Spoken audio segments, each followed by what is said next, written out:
bagaimana hubungan Megawati dan Jokowi. Kalau saya pribadi merasa bahwa bola panas hubungan Megawati dan Jokowi adalah penunjukan siapa yang menjadi calon presiden tahun 2024. Itu bola panasnya. Kalau Ganjar disepakati Megawati, selesai. Jokowi saya kira jalan baik. Tapi kalau Ganjar tidak disepakati Jokowi dan Megawati lebih memilih Puan Maharani untuk dijadikan wakil saja sementara presidennya Prabowo, maka akan terjadi katakanlah bedol desa sebagian pemilih PDIP seandainya Ganjar Pranowo tetap dicalonkan oleh kekuatan lain atau kekuatan Presiden Jokowi.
Assalamualaikum warahmatullahi wabarakatuh, Sobat RH sekalian.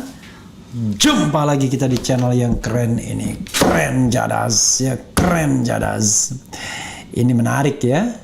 Ada berita yang menurut saya penting diulas ya, yaitu kalau ini judulnya Perang Setengah Terbuka Mega Jokowi. Kenapa perang? Coba kita bacakan dulu ya. Kok bisa-bisanya Megawati membuat kritik terbuka kepada pemerintahan Presiden Jokowi? Menarik, karena dia adalah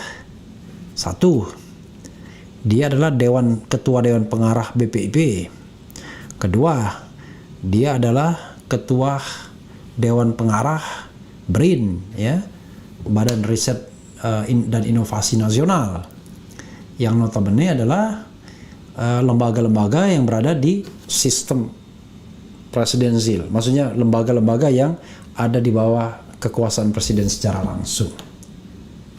Cuma logikanya kan Megawati tidak pernah khawatir dengan mengkritik dengan Megawati karena dia serasa dia yang menjadi ketua di atas Presiden Jokowi, karena dia melihat Jokowi adalah hanya petugas partai ya.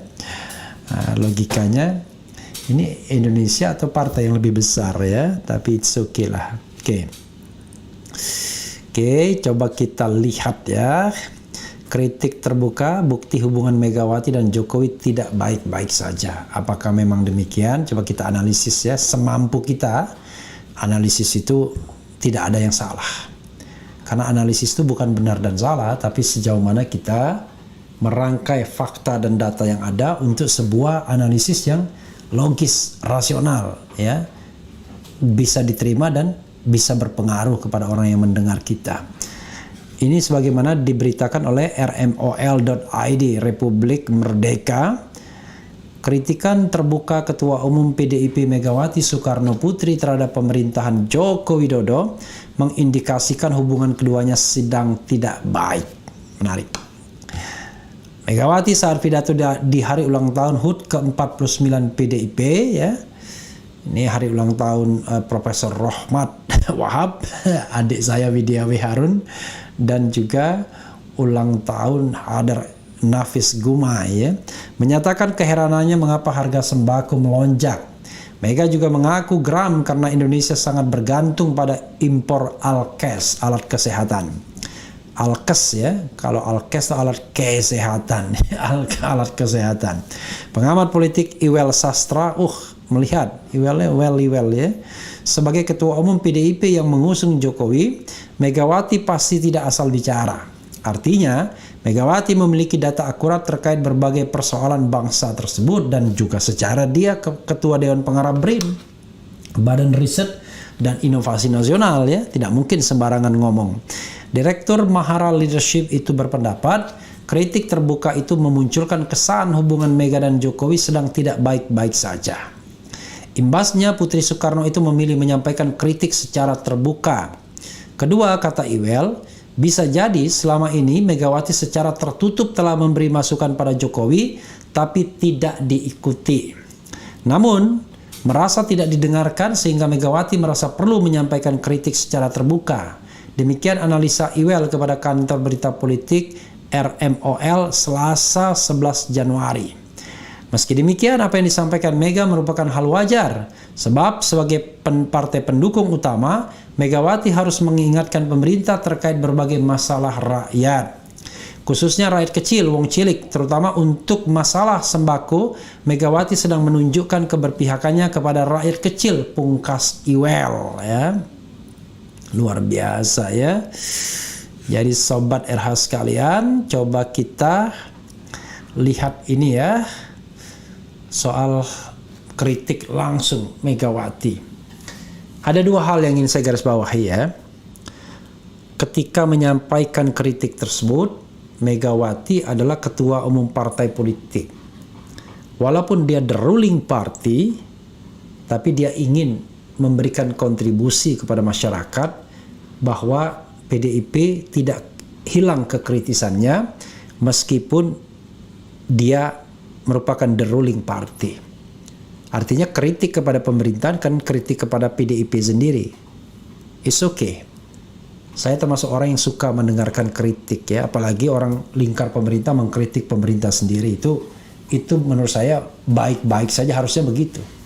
Jadi jangan sungkan antar pemerintah menyampaikan kritik, biar kemudian bisa diambil solusi terbaik dan masyarakat disuguhi sebuah pemikiran yang cerdas, dan juga tidak dituduh karena sakit hati, tidak dapat jabatan dan lain sebagainya. Kan kita enak juga mendengarkan kritik dari Megawati karena secara jabatannya sudah menumpuk, tapi jangan dibilang ini nggak tahu diri sudah dapat jabatan tapi masih juga mengkritik pemerintah. Allahu Akbar ya. Kadang-kadang kita tidak bisa konsisten ya, kritik-kritik saja. Jadi saya termasuk orang yang mengatakan mau dia di luar maupun di dalam pemerintahan dia boleh mengkritik. Yang tidak boleh mengkritik itu kalau dia diametral. Misal ya, menteri mengkritik presiden, itu tidak wajar. Wakil presiden mengkritik presiden tidak wajar. Tapi kalau presiden mengkritik menteri-menterinya wajar, ya kan? Wakil presiden mengkritik menteri-menterinya wajar. Jokowi mengkritik ketua Dewan Pengarah BRIN wajar. Tapi ketua Dewan Pengarah BRIN mengkritik Jokowi wajar juga karena dia bukan anak buah langsung, tetapi jabatan yang barangkali ya semi independen sebagai badan atau institusi yang tidak langsung berada secara struktural tapi non struktural, tapi tetap lembaga pemerintahan non struktural. Jadi kerja-kerja BPIP itu tidak bergantung pada presiden. Kemudian kerja-kerja BRIN, nah ini jadi masalah karena dia Badan Riset dan Inovasi Nasional. Tapi ya orang juga akan mengatakan toh LIPI dulu, Lembaga Ilmu Pengetahuan Indonesia, mengkritik. Oke, soal etis tidak etis menyampaikan kritik itu soal lain. Tapi fenomena yang ingin saya garis bawahi adalah soal bagaimana hubungan Megawati dan Jokowi. Kalau saya pribadi merasa bahwa bola panas hubungan Megawati dan Jokowi adalah penunjukan siapa yang menjadi calon presiden tahun 2024. Itu bola panasnya. Jokowi rasanya akan lebih condong kepada Ganjar Pranowo. Selain itu dia punya anak emas lain, mungkin Basuki Cahayapurnama alias Ahok, dan it could be possible Erick Thohir. Karena Erick Thohir sekarang sedang rajin-rajinnya melakukan pencitraan, ya. Nah, itu penting. Jadi 3 orang ini, tapi Ganjar yang terdepan pastinya. Nah, kalau Ganjar yang menjadi calon presiden, apakah mungkin Puan Maharani mau menjadi wakil presidennya Ganjar? Tidak ada yang tidak mungkin dalam politik, apalagi ada yang mulai memasang-masangkan mereka, dan PDIP kan dijamin 20% kalau seandainya threshold tidak dihapuskan. Tapi skenario lain kan mengatakan Prabowo dengan Puan. Dan Prabowo sudah dalam kendali Megawati sekarang. Sudah dalam kendali oligarki istana. Bukan lagi pejuang yang ingin membunuh atau menghapuskan oligarki, ya. Tetapi dia adalah sudah menjadi bagian dari oligarki itu sendiri. Dan skenario lainnya adalah Prabowo Puan Maharani. Kalau Prabowo Puan Maharani, maka sebenarnya kan ada kerugian bagi PDIP. Mereka hanya mendapatkan jabatan wakil, dan bisa jadi mereka bisa kalah dalam pemilihan anggota legislatif dengan Gerindra. Karena itulah dilema akan terjadi. Di satu sisi, Megawati ingin menyelamatkan Trah Soekarno, dan itu putri mahkotanya adalah Puan Maharani. Tapi di sisi lain, dia juga pasti dituntut oleh kader-kader PDIP untuk mencalonkan orang yang memang kuat. Apalagi Ganjar bisa membuktikan misalnya dia di survei nomor 1. Entah surveinya dari lembaga yang sebelumnya ya cincai dulu, itu soal lain. Nanti Megawati di fait accompli untuk mencalonkan Ganjar misalnya. Dan memang kuat misalnya hasil surveinya. Baik survei yang sungguh-sungguh maupun survei yang ada titipan kampanyenya misalnya. Nah, ini yang menjadi soal sebenarnya dari hubungan Megawati dan Jokowi. Kalau Ganjar disepakati Megawati, selesai. Jokowi saya kira jalan baik. Tapi kalau Ganjar tidak disepakati Jokowi dan Megawati lebih memilih Puan Maharani untuk dijadikan wakil saja sementara presidennya Prabowo, maka akan terjadi katakanlah bedol desa sebagian pemilih PDIP seandainya Ganjar Pranowo tetap dicalonkan oleh kekuatan lain atau kekuatan Presiden Jokowi. Nah, masalah barangkali tidak terlalu timbul seandainya oligarki yang 82% ini akhirnya menghilangkan atau memapas Ganjar Pranowo. Ganjar tidak bisa nyalon, kemudian di sini Anies Baswedan tidak bisa nyalon, yang populer lainnya juga tidak bisa nyalon, yang bisa nyalon cuma Prabowo Subianto dan Puan Maharani, lalu disandingkan, dipasangkan dengan satu pasangan di oligarki ini. Di situ ada nama-nama Erlangga Hartarto, Zulkifli Hasan, ya kalau memang dapat jatah menteri, ada Muhaimin Iskandar, ada Soeharto Monoarfa, dan last but not least ada Surya Paloh.